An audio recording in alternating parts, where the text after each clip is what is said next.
Hello, friends. In this episode, we're going to travel to an old ghost town, a mining town between Todos Santos and La Paz called El Triunfo. A huge shout out to Scott, one of our viewers, for recommending this town to us. It is so cool and so worth the trip.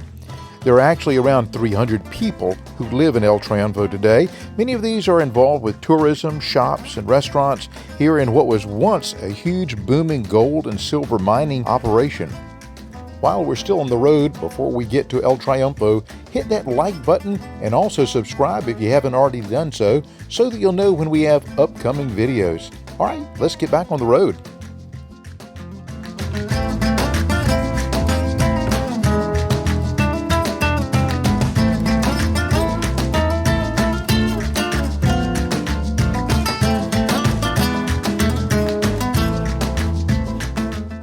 There are several awesome museums in town that we're going to check out, but first, let's just take a quick look around.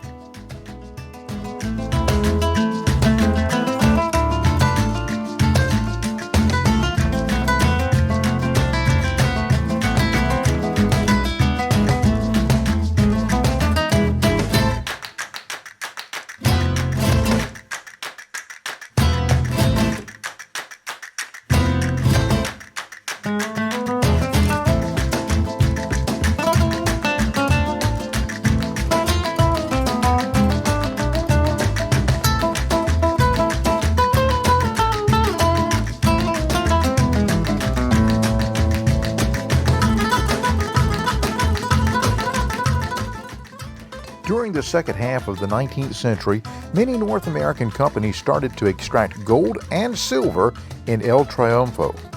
By the end of the 19th century, El Triunfo was a successful mining center. It had a railroad that connected many mines in the area, public lighting, telephone service, and other technological advances. By 1890, the town of El Triunfo had over 4,000 people of different nationalities, which gave it a socially diverse and modern ambiance for its time. The town still preserves some of its original architecture, including its famous chimneys in the calcination area of the hacienda. There are two of them, La Ramona, which is 40 meters tall and was designed by Gustav Eiffel, and La Julia, both named after the calendar of saints, based on their first day of operations. The Ruta de Plata region is a story of the beginning of globalization. Over hundreds of years, conquistadors, missionaries, revolutionaries, ranchers, scientists, and miners came here from every corner of the globe. Some came in search of legends or for unknown species. Others came in the name of God. And many came to strike it rich. La Ruta de la Plata yo la asociaría con un camino por donde transitan comerciantes, rancheros, recuas de mulas que llevan noticias, pero que cumple una función muy importante, que es la de comenzar a integrar a una sociedad que surge en ese espinazo montañoso de la Baja California, va a construir un sentimiento regional fuerte y después una comulgación con eso que decimos nosotros el sentimiento nacional. Led by the conquistador Hernán Cortés, the first Europeans arrived on the Baja California Peninsula in the 16th century, a period of exploration and expansion by the Spanish Empire. Cortés es un personaje del Renacimiento, es un hombre que cree en los mitos, tiene la certeza de que efectivamente el paso de Anián está más allá del septentrión americano, cree particularmente en un mito mayúsculo, misterioso, que es el mito de California. This myth told of an island that was rich in pearls, gold, and silver, and ruled by fierce female warriors. Cortés and his countrymen set out with the hope that they would find this promised land. But they found a peninsula and opened a trade route across the Pacific. Named after a city in the Philippines, the Manila galleons were among the largest wooden sailing ships of that era. For 250 years, these ships sailed from Acapulco to the Philippines, trading silver as well as gold jewelry from Mexico, Peru, and Bolivia for ivory, porcelain, spices, jewelry, and for a time, Chinese slaves. Ships bound for the Orient followed the north equatorial current to the Philippines. Return voyages sailed as far north as Japan and crossed without knowing at what point they would find the coast of North America. Exhausted crews then followed the shore thousands of miles south to reach Acapulco, stopping in Baja California's Cape region for provisions. The result was the establishment of missions and presidios stretching from San Jose del Cabo to the Sonoma Valley in present-day Northern California. The plan for the establishment of these missions was laid out at Real de Santa Ana. This route was called the Camino Real, and parts of it still exist today.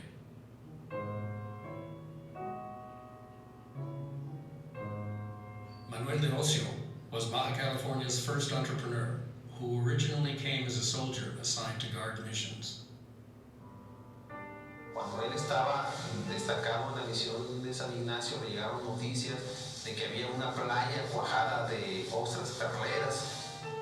Esos días hubo una serie de marejadas y tormentas que arrojaron una cantidad extraordinaria de ostras perleras que los indios le llevaron a vender, y esas las vendió, y con lo que vendió compró después un barco y se dedicó a sacar perlas en el Golfo de California. It was Baja California's first independent commercial venture. With the money he made, he hired a labor force of men from Sonora and Sinaloa and set up a mining operation at Real de Santa Ana, a site that is about 10 kilometers southeast from here and is largely abandoned today. Through pearls, mining, cattle, and land, Ocio and his family became the wealthiest people in Baja California. Real de Santa Ana became the first civilian settlement on the Baja California Peninsula. Though the mines of Real de Santa Ana were not as profitable as the mines on the mainland, they earned enough to develop new mines in San Antonio and El Triunfo. The 1-year War of Independence broke out in 1810. It was followed by a series of other national and international conflicts, including the U.S.-Mexican War from 1846 to 1848. The upheaval discouraged investment in the region's mining sector, which had lingered in an underdeveloped state since the time of Manuel de Ocio. In an effort to spur economic growth in the second half of the 19th century, the Mexican government began to encourage foreign investment in mining. The influx of the foreign investment capital came out of places like San Francisco, came out of San Antonio, Texas, but also came out of the East Coast, Philadelphia, New York, even London, and German companies came into this part of the world to try to develop these mines. These new mining companies and their engineers revitalized, modernized, and expanded the existing mines. They introduced new techniques. No solamente se trataba de explotar superficialmente las minas, ¿no? Había que profundizar en las minas, abriendo chiflones, abriendo túneles, introduciendo carros para extraer el material. Empiezan a llegar personas de otras entidades, ¿no? De Jalisco, de Sonora, de Querétaro, de Guanajuato, ¿no? Y traen su bagaje cultural, pero también empiezan a llegar extranjeros, ¿no? Ingleses, franceses, austriacos, alemanes, que también traen sus propios elementos, ¿no? su forma de vida, ¿no? Eso le da una gran diversidad social a la región. By the close of the 19th century, La Ruta de Plata was on an upward trajectory. El Triunfo was an economic and cultural hub, with mining driving its growth. Then, the United States repealed the Sherman Silver Purchase Act in 1893, and everything changed. Silver prices plummeted. Silver mining towns from Cacachilas, here in this region, to Granite, Montana, disappeared and a major international depression began. Next, the post-revolution Mexican Constitution of 1917 gave the government the right to appropriate resources and seize foreign holdings. Mining companies didn't know if they would be able to keep the money they made. or the rights to the mines themselves. Then came a final blow. A series of hurricanes that struck the region between 1895 and 1918. Mines flooded, timber supports washed out, and infrastructure, including telecommunications links, were destroyed. The hurricane of 1918 also swept arsenic-laden mine dumps down the mountain from San Antonio into the valley of Los Planes, killing livestock. Mining in La Ruta de Plata would never be the same. It was a town of a few hundred people, and the economy in the Ruta de Plata is no longer driven by mining. But the region has much more to offer. As a scientist who's interested in the discovery of new species, the peninsula almost falls into the same category as the Galapagos Islands in terms of being a natural laboratory for evolution. There's always something new, always something interesting. Like Galapagos, the isolation of the Baja California Peninsula made it a haven which allowed a unique and diverse terrestrial marine life to develop. From an ecotourism perspective, Baja California is amazing. It offers so much.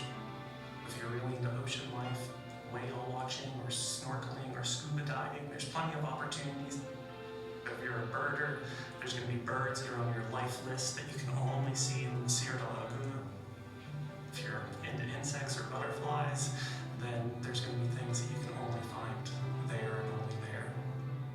El futuro de la región de la Ruta de Plata hoy estriba en hacer resaltar su historia. Estamos definitivamente ante un parteaguas en el que la oportunidad de conocer en detalle su pasado está en nuestras manos. After finishing the first part of the museum, you go into another building for the second part. And these first two museums, they kind of tell you the story of El Triunfo and the mining operations there and the town itself. And then you go down the street, and down the street is another museum, and this one covers the Baja Peninsula.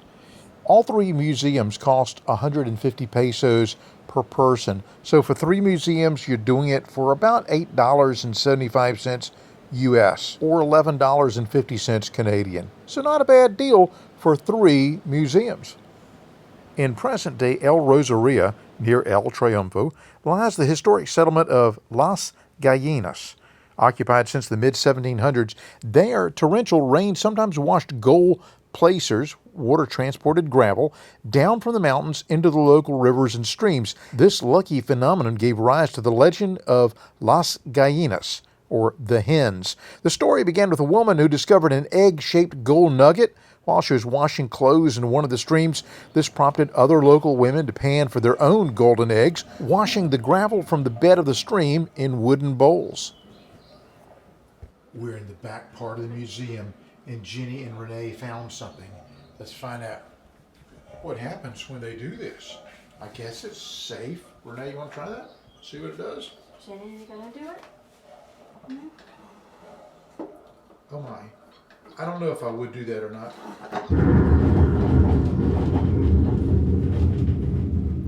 What is it, Jenny? Hey, after touring the museums here, it's wow. You need, if you're in La Paz or out towards Todos Santos, you need to come here to this little town and see the neat history, the mines, all the cool stuff here. It is well worth your trip. Once a successful mining town, now almost a ghost town, but still in the distance, La Ramona. The smokestack, the tower, designed by Gustav Eiffel, who designed the Eiffel Tower and so many other engineering marvels. A little side museum that you'll want to take a look at are the polished stones and gems there.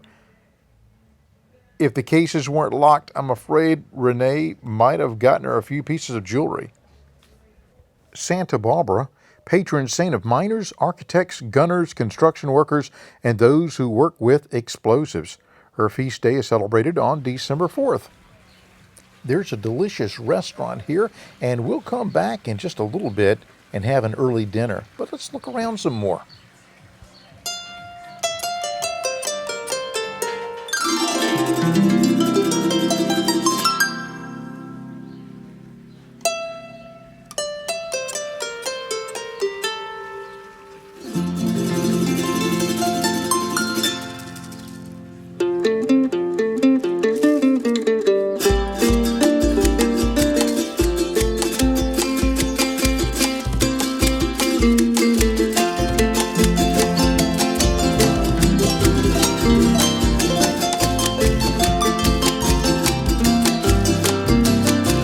El otro día que me pasaste, qué bonito se sintió. Hasta el aire nos cantaba. Cuando el día amaneció, será porque tú llegabas y la plaza se alegró.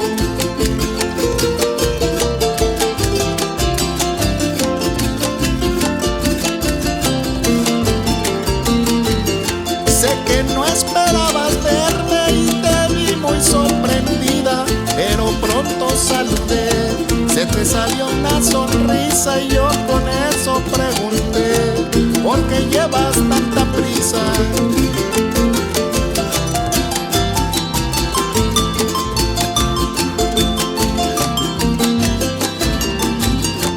Qué bonito es lo bonito, qué bonito es el amor, no traiciona ni condena, solo llena el corazón. Qué bonito es lo bonito, qué bonito es el amor, no traiciona ni condena, solo llena el corazón.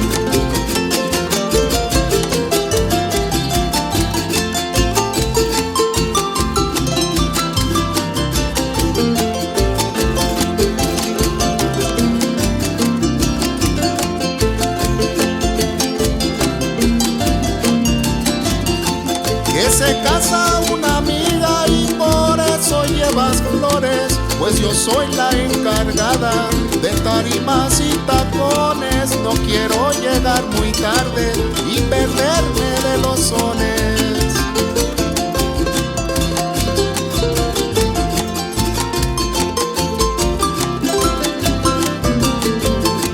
También yo voy al fandango, ahora sí pues qué fortuna.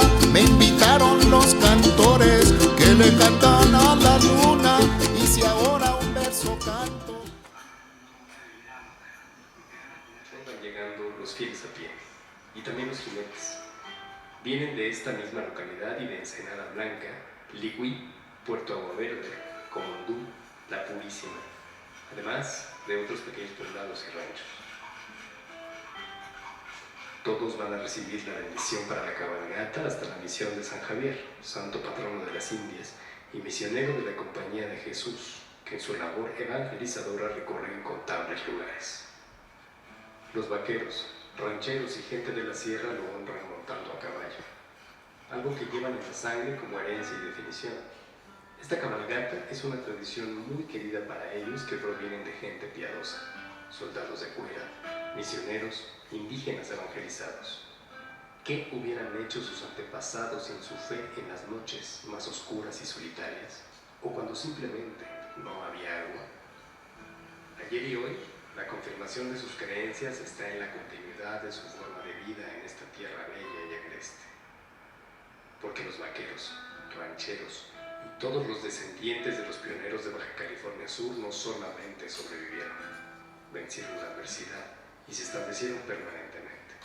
Hoy, orgullosos y solemnes, realizan nuevamente esta cabalgata de la fiesta patronal de San Javier, una peregrinación íntima y reservada para las familias de la región, una cabalgata en la que sus historias y leyendas se entretejen. Bendita sean todas sus jornadas. Solo será para una.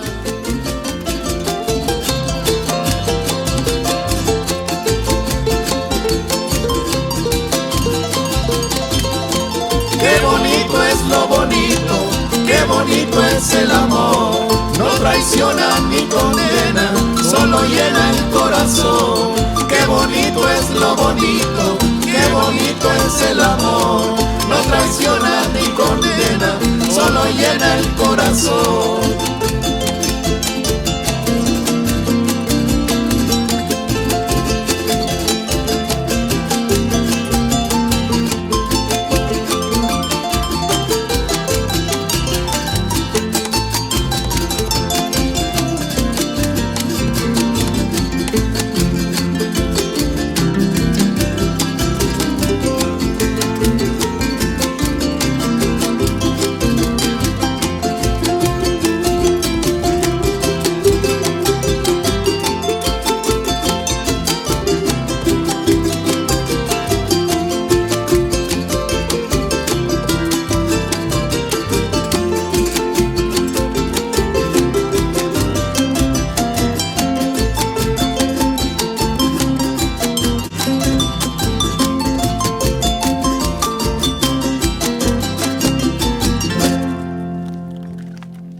All right, all this walking about, and we're kind of hungry, so we're heading back to El Minero, the little restaurant on the back side there that we saw a little bit earlier in the video. Renee got Jamaica. I got the Limonada Natural. We both got sausages. Renee got Italian sausage, and I got the pork and lamb sausage with some sauerkraut. We both had the potato salad, and let me tell you, the potato salad was wonderful. And the sausage was good, too. Thanks so much for joining us here in El Triunfo on our little tour of the mining town that used to be and still is.